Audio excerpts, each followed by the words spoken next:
Assalamualaikum warahmatullahi wabarakatuh. Kepada para penonton yang kebetulan menonton video ini dan beragama Islam, terutama untuk penonton yang menonton video-video saya dan memberikan pertanyaan, dan saya akan membuat video ini untuk menjawab pertanyaan Anda. Pemirsa, ada satu penonton dari Arab Saudi dan Bapak ini bukan orang sembarangan. Kalau saya lihat bisa jadi beliau seorang ahli kitab yang bisa juga mengutip dari ayat-ayat di Injil. Saya sangat menghormati dan berterima kasih kepada Bapak tersebut. Saya tidak bisa sebutkan dari mana Bapak ini, tapi yang jelas ada di Arab Saudi dan beliau memberikan pertanyaan yang sangat berbobot sekali, sangat luar biasa. Dan beliau sangat santun, sangat sopan. Beliau mendoakan saya, mengajak saya untuk masuk Islam. Ya, saya berterima kasih untuk itu. Karena bagaimanapun menurut keyakinan Bapak ini, mungkin ya tentunya menonton video ini, menurut Anda agama Islam adalah agama satu-satunya yang diridhoin oleh Allah, oleh Tuhan. Dan di luar agama Islam adalah agama kaum yang merugi, tidak bisa masuk surga, Shirathul Mustaqim, dan agama yang merupakan agama pembaharuan dari agama-agama sebelumnya adalah agama Islam, dan memiliki keyakinan bahwa Muhammad adalah nabi terakhir, ya. Jadi sesudah beliau tidak ada nabi berikutnya. Tidak apa-apa. Saya berterima kasih karena itu keyakinan Anda. Saya menghormati, saya menghargai, dan ajakan Anda untuk saya masuk Kristen, saya bisa menjawab dengan terima kasih, ya. Ya bagaimanapun itu keyakinan Anda. Izinkan saya menjawab ajakan Anda. Saya sudah sangat yakin sekali, jadi saya mohon maaf dalam hal ini. Saya sudah banyak mengalami mujizat dalam hidup saya. Yang pertama adalah saya didiagnosa oleh 4 dokter, dan ini bukan false story, tapi ini true story dalam hidup saya, dan ada bukti-buktinya. Saya didiagnos oleh 4 dokter di Hong Kong ini, di mana dokter terakhir mengatakan bahwa saya harus operasi. Saya memiliki salah satu penyakit dalam bahasa Inggris disebut cyst yang sudah begitu besar, dan gelombang air ini seperti bola itu sudah menutup paru-paru, dan sangat, ya boleh dibilang berbahaya kalau dibiarkan terus, bisa membuat detak jantung paru-paru berhenti. Dan pada saat itu saya berkata, saya tidak mau dioperasi, dan penyakit yang saya derita itu bukan penyakit. Intinya ada seorang ibu berkata bahwa penyakit yang saya derita tidak akan membawa kepada kematian. Istri saya menangis. Waktu ibu saya berkunjung ke Hong Kong ini juga menangis dengan sangat duka, karena saya didiagnosa. Waktu itu belum diketahui diagnosnya pada waktu ibu saya. Jadi diagnosa dokter sementara adalah seperti kanker atau tumor di dalam, yang pada terakhirnya dokter keempat mengatakan di Hong Kong ini adalah penyakit cyst yang juga harus dioperasi, tapi saya tidak dioperasi. Saya tidak mau. Sampai detik ini, itu sekitar 7 tahun yang lalu, ya.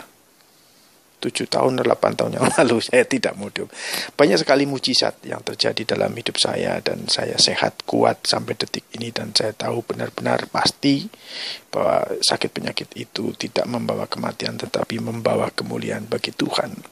Dan salah satu orang yang selalu mendoakan saya bernama Bapak Pendeta Rabantias berkata kepada saya bahwa jangan operasi. Saya nurut dan itu membuat iman saya makin kuat. Anda tonton video-video saya tentang kumpulan doa, nanti Anda tahu kenapa saya tidak mau dioperasi.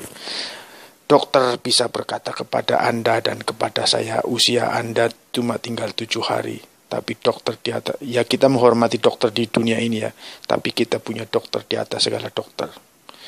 Penyakit yang dikatakan dokter di dunia ini mengatakan Anda tidak akan bisa hidup lebih lama lagi, Anda hanya dalam batas waktu 2-3 tahun atau mungkin 2 bulan. Itu dokter di dunia, tapi dokter di atas segala dokter. Dia punya kuasa untuk menyembuhkan saya dan menyembuhkan Anda. Haleluya, pemirsa. Pemirsa, menjawab pertanyaan Bapak yang ada di Arab Saudi, dan sekali lagi saya lihat beliau mengambil ayat-ayat dari Injil, berarti Anda mungkin Bapak membaca Injil. Terima kasih, saya berharap Anda semakin mau membaca Injil, sebab setiap pohon dikenali dari buahnya. Injil ini pohon yang baik atau bukan, Anda akan bisa mengetahui. Ya, kalau Injil ini pohon yang baik, pasti akan menghasilkan buah yang baik, dan pengikut-pengikut orang-orang yang membaca Injil pasti akan memberi suri tauladan yang baik, tingkah laku perbuatannya tentunya baik. Menjawab pertanyaan, yaitu yang pertama, beliau menyampaikan tentang seorang ratu Spanyol bernama Ratu Isabella. Pemirsa, ini sejarah, histori katanya. Oke, pemirsa yang nonton, Bapak yang nonton, baik. Terima kasih. Itu histori. Dan itu terjadi 1914 kalau tidak salah ya. Dimana mungkin jelas saya dan Anda belum lahir. Tapi yang jadi masalah, histori itu adalah true story di masa berabad-abad lalu. Ya. Yang mungkin dicatat 100 tahun kemudian, 200 tahun, 1000 tahun kemudian. Kita nggak tahu. Nah, yang jadi masalah, banyak sekali yang mengatakan di internet, di sekarang dunia internet, di buku-buku mengatakan itu histori, tapi ternyata bukan histori. Itu bukan true story. History itu dari true story, ya. Tapi itu bukan true story. True story kan kisah nyata.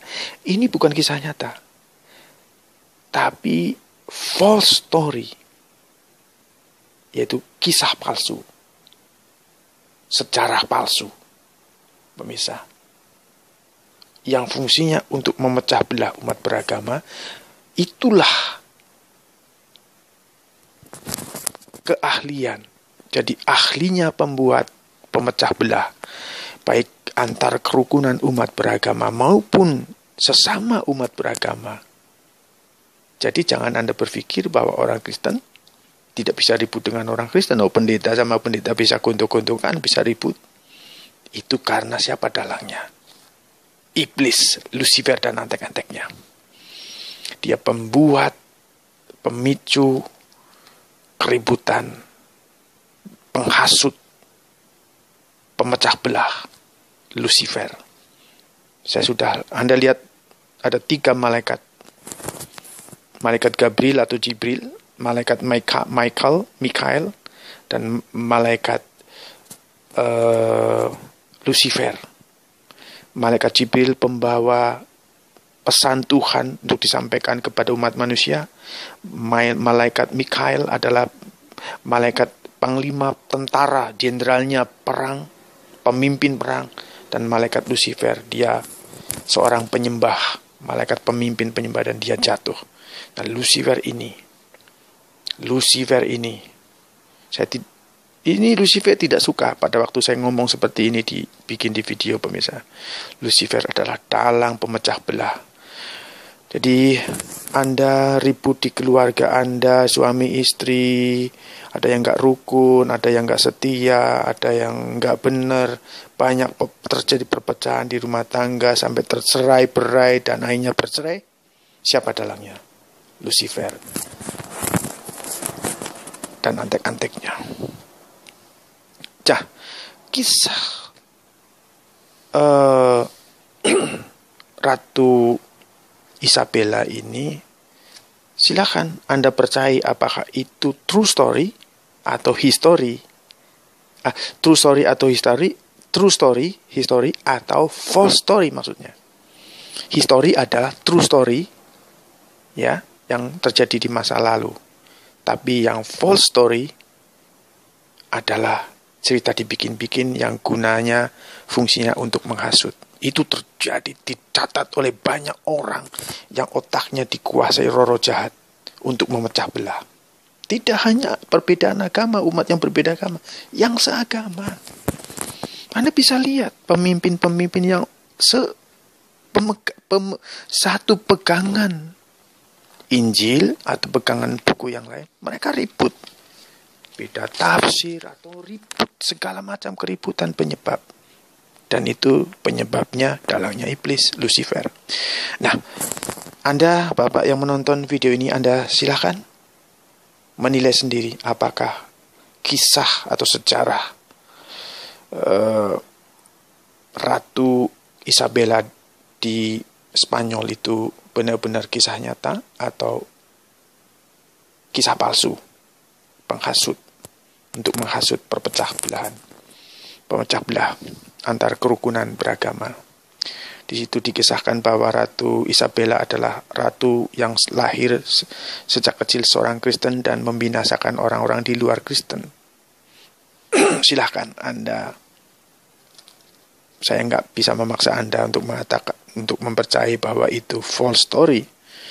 Tapi yang jelas banyak sekali di internet, di buku-buku, cerita palsu, sejarah palsu. Bahaya sekali. Pertanyaan Bapak yang kedua adalah di dalam Matius 10 ayat yang ke-34. Sangat bagus pertanyaan beliau. Dari audio voice-nya sangat sopan, sangat berbobot, saya kira berpendidikan tinggi. Dan bukan hanya pengikut, tapi pemimpin. Ya, terima kasih Bapak yang menonton dan memberikan pertanyaan ini. Yesus membawa pemisahan bagaimana mengikut Yesus. Matius 10 ayat yang ke-34. Jangan kamu menyangka bahwa aku, Yesus maksudnya, datang untuk membawa damai di atas bumi. Aku datang bukan untuk membawa damai, melainkan pedang. Nah, Bapak ini memiliki tafsiran bahwa Yesus itu ngajak murid-muridnya, anak-anaknya, pengikutnya untuk bawa pedang. Dia datang kan bukan untuk membawa damai, tapi untuk membawa pedang. Jadi ngajak bawa pedang, dia sendiri bawa pedang. Mungkin pemikirannya seperti itu, saya nggak tahu. Tapi pemikiran beliau berarti ini Yesus mau ngajarin untuk ribut dan pedang memedang.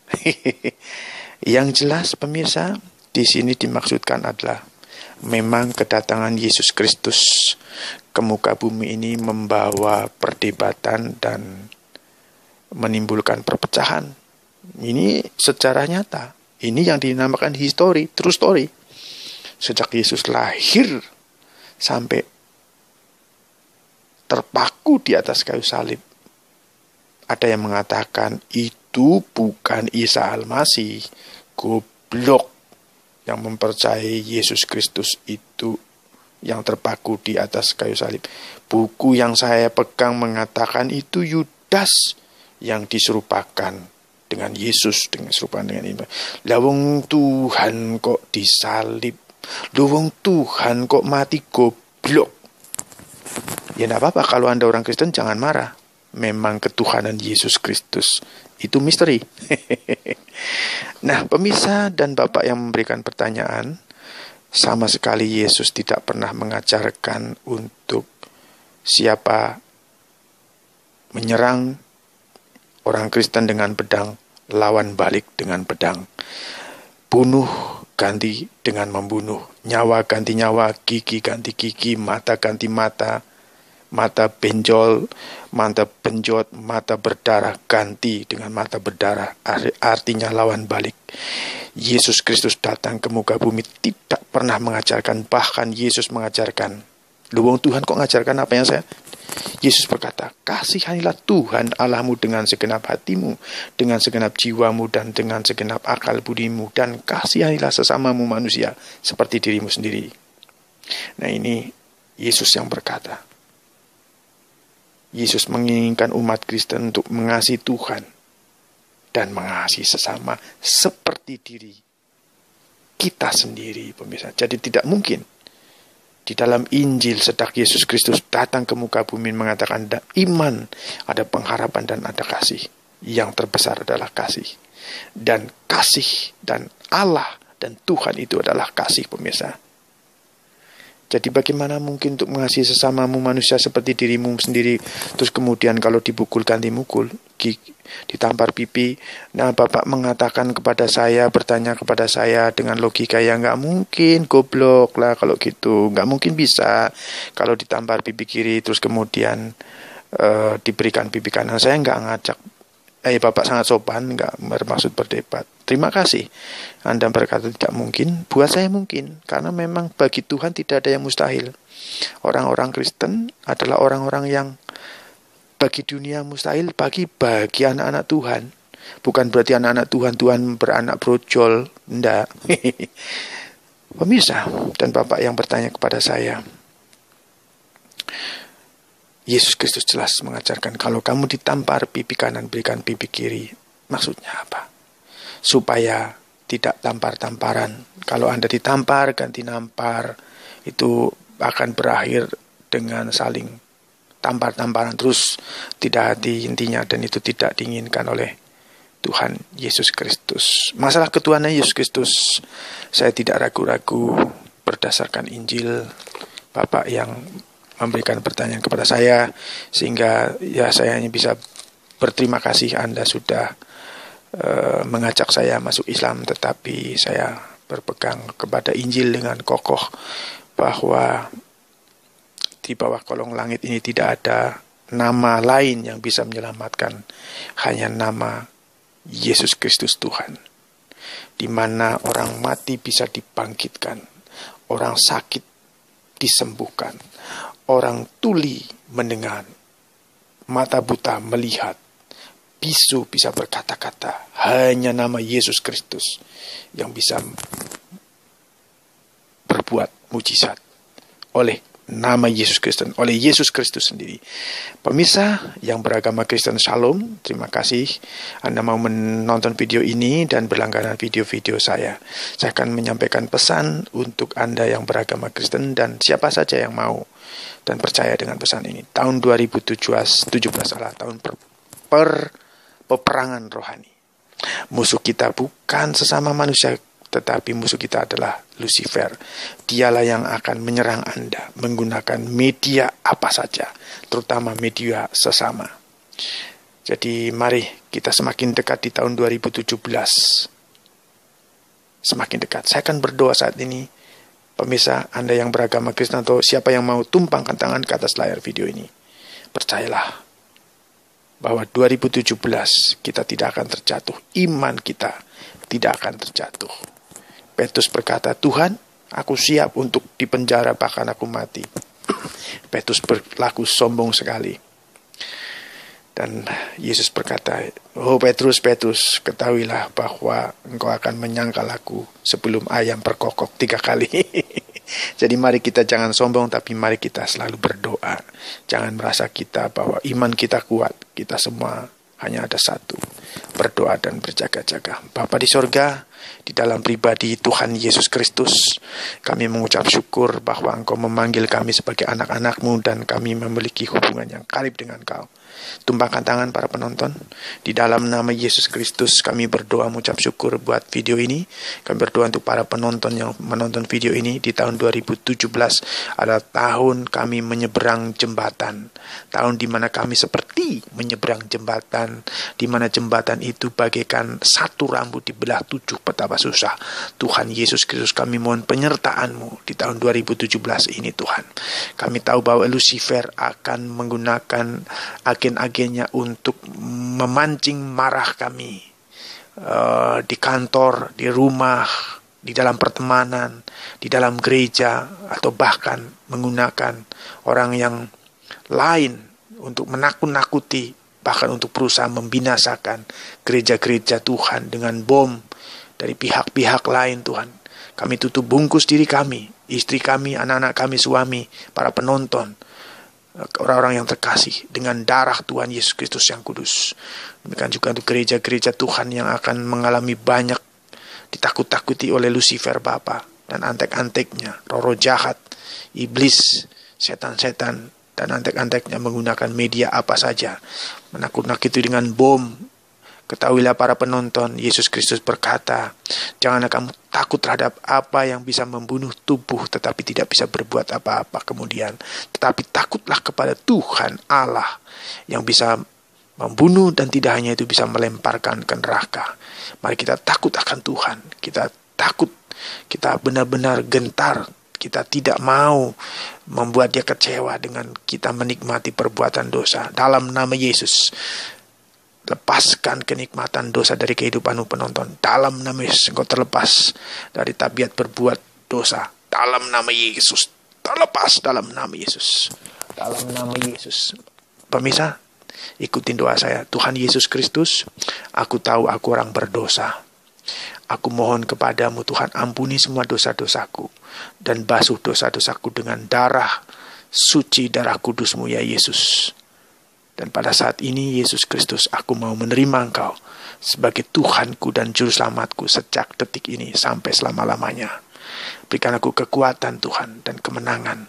Dukung aku Tuhan, sebab setiap siapapun yang didukung oleh Engkau tidak akan pernah tergoncangkan. Terima kasih Tuhan Yesus.